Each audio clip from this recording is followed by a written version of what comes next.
We were asked to research into an area of the music industry that interested us. So I chose how record labels work.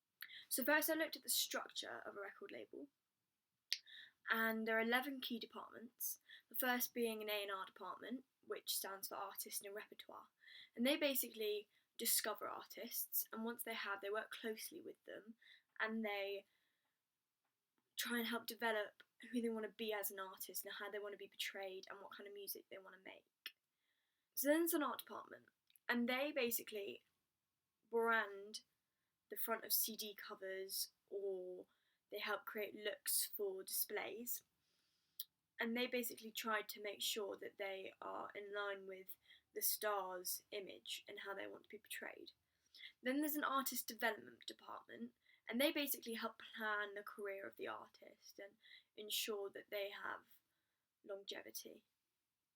So basically, then there's label liaison, I think that's how you say it, and they basically work out when is the best time to release an album through other labels. So they talk to other labels and they ask them when they're releasing music, and then they talk to them and see if the music they're releasing is similar to the music that their own label want to release.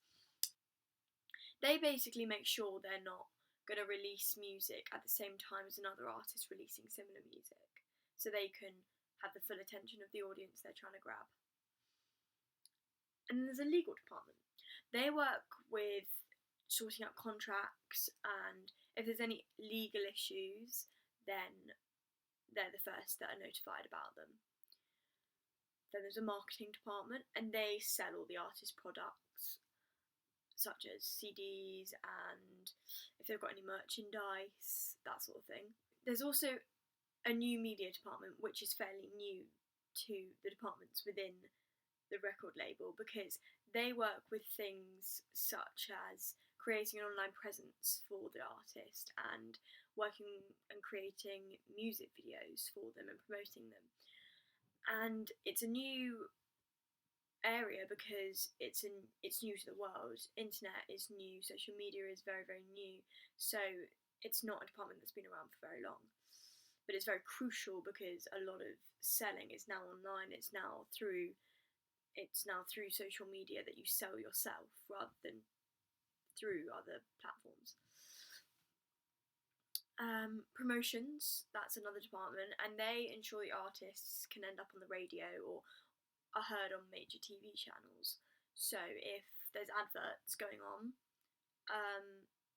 they can try and get their music in the background of those adverts, or they try and make sure that the artists are heard on the radio, because therefore more people will hear them and they're more likely to be there's more likely to be a wider audience for them then. And then there's publicity, and they get spaces for them on talk shows, or they arrange photo shoots, just again, as it says, to create a bigger buzz around them, more publicity. And then there's sales, which work with retailers to get the artists on the shelves of their stores, and they also work out prices, so they work closely with marketing as they sell the products, but sales then say, okay, if we're going to sell this product in your store, it's going to be £2.50 or it's going to be £6, and they just work out the numbers and how that works. And then the last of the 11 departments is business affairs, and they basically look after the artists' payroll, and they just consider all the artists' other general affairs. So that's the 11 departments that are within a record label. And then I moved on to looking at how the internet plays a role within record labels. So before the internet, the music industry was dominated by 6 major record labels, them being Warner Music Group, EMI, Sony Music, BMG, Universal Music Group, and Polygram. Yeah. This meant an oligopoly was in power. This meant an oligopoly was in power.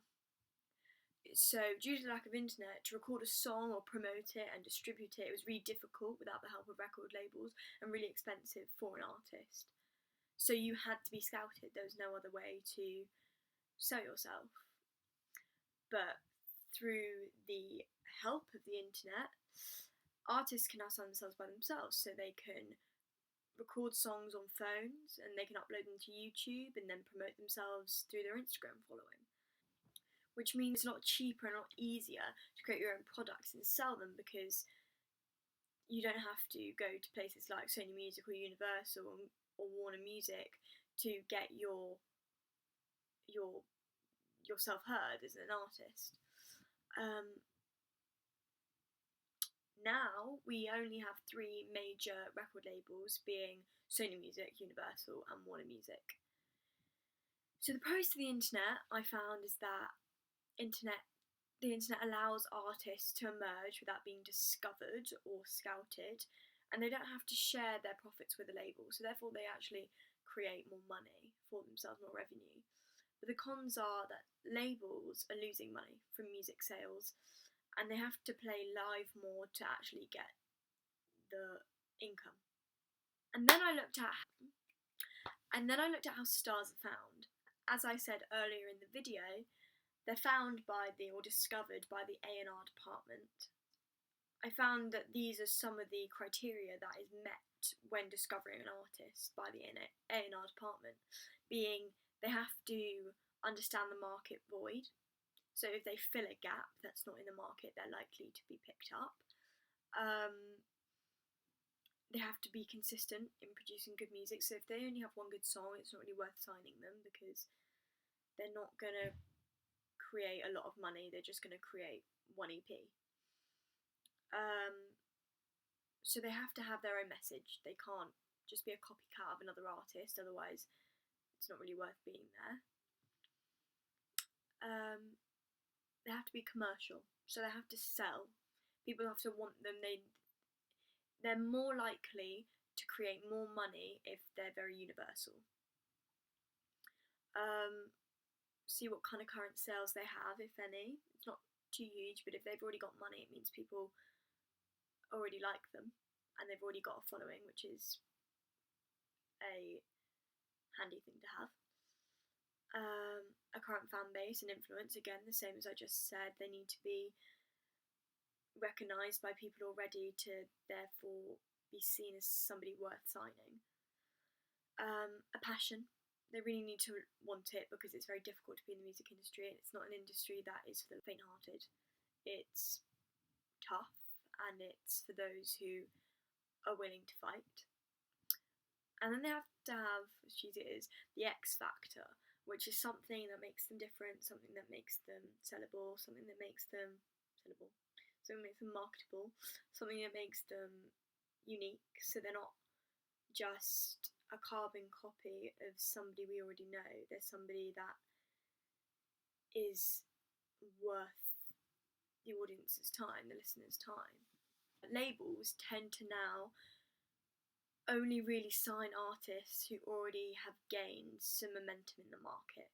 So they only sign, or they prioritise signing artists who already have a following, because it's much easier to get them heard. Before the internet, stars were found whilst gigging or through pure chance. Like Rihanna, she formed a girl group at school, her and 2 other friends, and by some chance she scored an audition with a producer, Evan Rogers, and when they walked in the room to audition, he basically just thought to himself, wow, nobody else is in this room but that girl. So she then went back to audition for him by herself, and he really liked her, and he helped kickstart her career. So before the internet, it was really just based of who you knew or how lucky you were.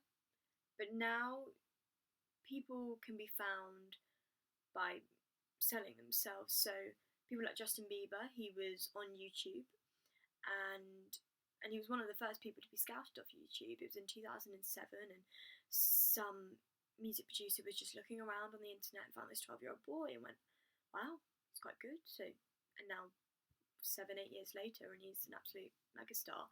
So nowadays you can be found through social media, and it's a really big platform that helps people get discovered. And you can also be found nowadays through the power of TV, which is another new medium.